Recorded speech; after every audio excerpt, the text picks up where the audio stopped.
First question, நடுவண் அரசின் பாதுகாப்பு படையின் தலைமை தளபதி என குடியரசுத் தலைவருக்கு அதிகாரத்தை வழங்கும் சட்டப்பிரிவு எது?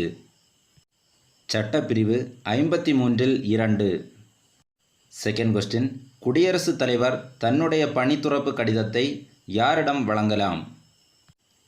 ஆன்சர், துணை குடியரசுத் தலைவரிடம்.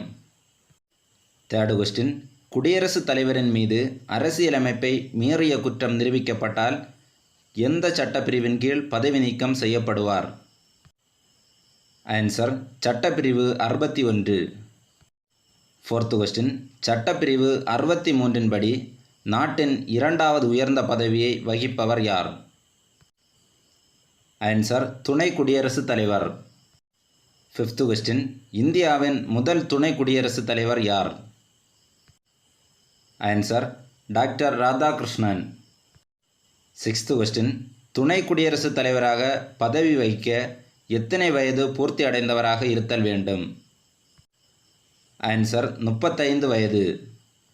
செவன்த் கொஸ்டின், சட்டப்பிரிவு 66 ஒன்றின்படி குடியரசுத் தலைவர் மற்றும் துணை குடியரசுத் தலைவர் எவ்வகை தேர்தல் மூலம் தேர்ந்தெடுக்கப்படுகிறார்? ஆன்சர், மறைமுக தேர்தல் மூலம். எய்த்து கொஸ்டின், குடியரசுத் தலைவர் மற்றும் துணை குடியரசுத் தலைவர் பதவிகள் ஒரே சமயத்தில் காலியாக இருக்கும் பட்சத்தில் குடியரசுத் தலைவரின் பணிகளை செய்பவர் யார்? ஆன்சர், உச்சநீதிமன்ற தலைமை நீதிபதி. நைன்த் கொஸ்டின், 1969 குடியரசு மற்றும் துணை குடியரசுத் தலைவர் பதவிகள் காலியாக இருந்த பட்சத்தில் பதவி ஏற்றவர் யார்? Answer, M. Hidayatullah. Tenth question, துணை குடியரசுத் தலைவரை பதவி நீக்கம் செய்ய தீர்மானம் கொண்டு வரும்போது எத்தனை நாட்களுக்கு முன்னரே துணை குடியரசுத் தலைவருக்கு ஒரு அறிவிப்பை வழங்க வேண்டும்? ஆன்சர், 14 நாட்களுக்கு முன்னர். 11th கொஸ்டின், மாநிலங்களவையின் தலைவராக செயல்படுபவர் யார்? ஆன்சர், துணை குடியரசுத் தலைவர்.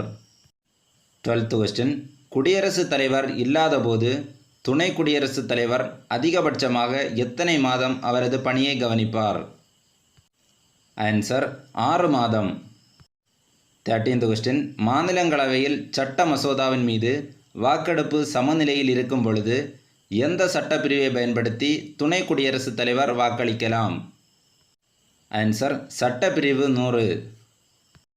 14th கொஸ்டின், இந்தியாவின் பிரதம அமைச்சர் பதவியானது எந்த அரசியலமைப்பு ஜனநாயக முறையிலிருந்து ஏற்றுக்கொள்ளப்பட்டது? ஆன்சர், வெஸ்ட்மினிஸ்டர் முறை. 15th கொஸ்டின், இந்திய நாட்டின் முதல் பிரதம அமைச்சர் யார்? Answer, Jawaharlal Nehru.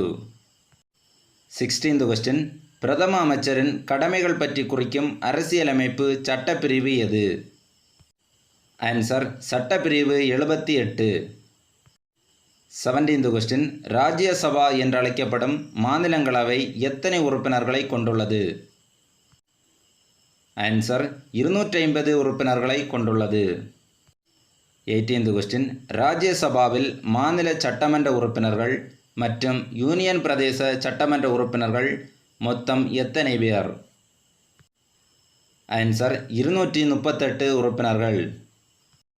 19th question, கலை, இலக்கியம், அறிவியல், விளையாட்டு மற்றும் சமூக பணி ஆகிய துறைகளில் சிறந்து விளங்கும் எத்தனை நபர்களை குடியரசுத் தலைவர் மாநிலங்களவைக்கு நியமிக்கிறார்? ஆன்சர், 12 பேர். 20th கொஸ்டின், ராஜ்யசபாவில் மாநில சட்டமன்ற உறுப்பினர்கள் மற்றும் யூனியன் பிரதேச சட்டமன்ற உறுப்பினர்கள் எந்த முறையில் தேர்ந்தெடுக்கப்படுகின்றனர்? ஆன்சர், மறைமுக தேர்தல் மூலம். 21th கொஸ்டின், மாநிலங்களவையில் உறுப்பினராவதற்கு எத்தனை வயது பூர்த்தி அடைந்தவராக இருத்தல் வேண்டும்? ஆன்சர், 30 வயது. 22nd கொஸ்டின், மாநிலங்களவையின் உறுப்பினர்களின் பதவிக்காலம் எத்தனை ஆண்டுகள்? ஆன்சர், 6 ஆண்டுகள். 23rd கொஸ்டின், மாநிலங்களவை உறுப்பினர்களில் ஒவ்வொரு 2 ஆண்டுகளில் எத்தனை பேர் ஓய்வு பெறுகின்றனர்? ஆன்சர், 1/3 பகுதியினர். 24th கொஸ்டின், மக்களவைக்கு அதிகபட்சமாக தேர்ந்தெடுக்கும் உறுப்பினர்களின் எண்ணிக்கை என்ன? ஆன்சர் 552 உறுப்பினர்கள். 25th question. மக்களவைக்கு மாநிலங்களிலிருந்து தேர்ந்தெடுக்கப்படும் உறுப்பினர்களின் எண்ணிக்கை எத்தனை? ஆன்சர் 530 உறுப்பினர்கள்.